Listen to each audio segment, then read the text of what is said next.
মাতৃভাষা মাতৃদুগ্ধের সমান। মাতৃভাষা ও মাতৃভাষায় শিক্ষা নিয়ে বারংবার সওয়াল করেছেন শিক্ষাবিদরা। তবে এবার আরও এক ধাপ এগিয়ে মাতৃভাষা বাংলায় মন্ত্র উচ্চারণের মধ্যে দিয়ে পূজিতা হলেন দেবী সরস্বতী। শুধু তাই নয়, পুষ্পাঞ্জলির মন্ত্র উচ্চারিত হলো বাংলায়। বাংলাতেই অঞ্জলি দিলেন সকলে। প্রতিদিন সরস্বতী তোমাকে প্রণাম। বেদ বেদান্ত বেদাঙ্গ জ্ঞানের আধারে এই চন্দন বেলপাতা পুষ্পাঞ্জলি ভরে কালি ও কলম সাথে সরস্বতী তোমাকে প্রণাম। বাংলা ভাষাতেই সরস্বতী পুজো। ব্যতিক্রমে এই প্রয়াস পূর্ব বর্ধমানের জামালপুরে। ওং ভদ্রকাল্যই নমো নিত্যাং সরস্বত্যই নমো নমঃ বেদ বেদান্ত বেদাঙ্গ বিদ্যা স্থানেভ্য এবচ এষ সচন্দন বিল্লপত্র পুষ্পাঞ্জলি ওং ঐং শ্রী শ্রী সরস্বত্যই নমঃ। না, এই সরস্বতী মন্ত্রে অঞ্জলি নয়, সম্পূর্ণ বাংলা ভাষায় মন্ত্র পাঠ করেই অঞ্জলি দিল পড়ুয়ারা। শুধু কি তাই, সরস্বতী প্রণাম ওম জয় জয় দেবী চরাচর সারে কুচযুগ শোভিত মুক্তাহারে বীণারঞ্জিত পুস্তক হস্তে ভগবতী ভারতী দেবী নমস্ততে, এই মন্ত্র উচ্চারিত হলো বাংলায়। সম্পূর্ণ বাংলা ভাষায় মন্ত্র পাঠ করে পুজো হলো পূর্ব বর্ধমানের মশা গ্রামের সারদা মিশন শিক্ষণ মন্দিরে। আকাশের মতো বিস্তৃত চক্ষুতে সূর্যের ন্যায় জ্ঞানীরা দেখে বিষ্ণুর কর্মপদ সদা তেমনি সাক্ষাতে। ওম অপবিত্র পবিত্র হয় পদ্মনয়নের চরণ ধরে, সব পাপ ধুয়ে যায়, মন শান্তি পায় ভিতর বাহিরে। আমি যা বুঝি না তা আমি অনুভব করি না। সংস্কৃত ভাষা ও সেই ভাষায় উচ্চারিত মন্ত্র বোধগম্য হয় না অধিকাংশের কাছেই।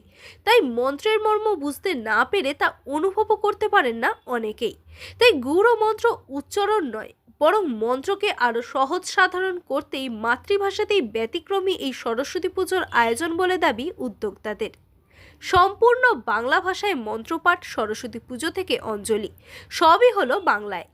মাতৃভাষা বাংলাতে অঞ্জলি দিতে পেরে খুশি পড়ুয়ারা জানান, এতদিন সংস্কৃত মন্ত্রের মানে বুঝতাম না, কিন্তু এবার তার প্রকৃত অর্থ কি তা বুঝতে পারলাম। আজকে এখানে প্রথমবার আমরা বাংলা ভাষাতে অঞ্জলি দিলাম। আমাদের নিজেদের মাতৃভাষায় অঞ্জলি দিয়ে আমরা সত্যি খুব আনন্দের সহকারে আমরা অঞ্জলি দিই। যেহেতু আমরা সংস্কৃত ভাষায় অঞ্জলি দিতাম, তো ছোট থেকে আমরা কিছুই বুঝতাম না এই অঞ্জলি সম্পর্কে। এত মন্ত্র বলতো, যারা পুজো করতেন তারা মন্ত্র বলতো, আমরা শুধু অঞ্জলি দিতাম, কিন্তু আমরা ঠিক বুঝতাম না এর মানে। আজকে এই যে বাংলা ভাষায় অঞ্জলি দিয়ে আমরা মন্ত্রের সব মানে বুঝে সত্যি আমরা খুব ভালোভাবে আজকে অঞ্জলি দিলাম।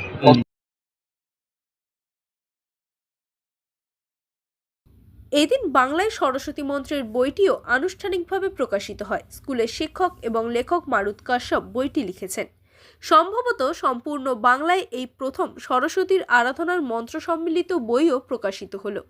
এদিন বিদ্যালয়ে উপস্থিত ছিলেন কর্তৃপক্ষের সর্বোচ্চ যিনি আছেন আমাদের চন্দন সাধুকা মহাশয়।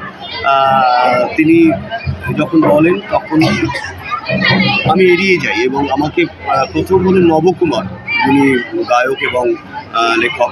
তো আমি প্রথমে এড়িয়ে যাই। তার কারণটা হচ্ছে যে সংস্কৃত মন্ত্র আমি ওইভাবে লিখব যেটা মন্ত্রের মতো হতে হবে, বাংলাতে লিখলেও সেই জায়গাটা, সেই গাম্ভীর্যতা থাকতে হবে।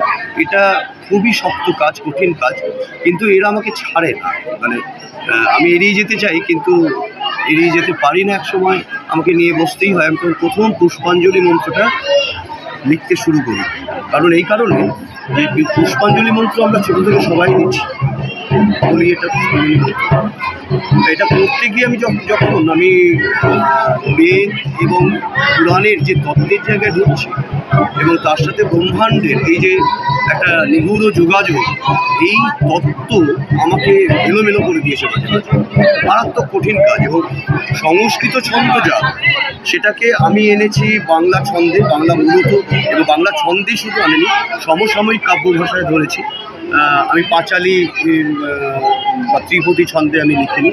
তার ফলে এটাকে যখন আমাকে বাংলা কবিতায় আনতে হচ্ছে অন্তমিল দিয়ে, তখন খুবই শক্ত মনে হয়েছে আমার কাছে, এবং সেটা যে করতে পেরেছি মা সরস্বতী আশীর্বাদ ছিল বলেই হয়তো করতে পেরেছি।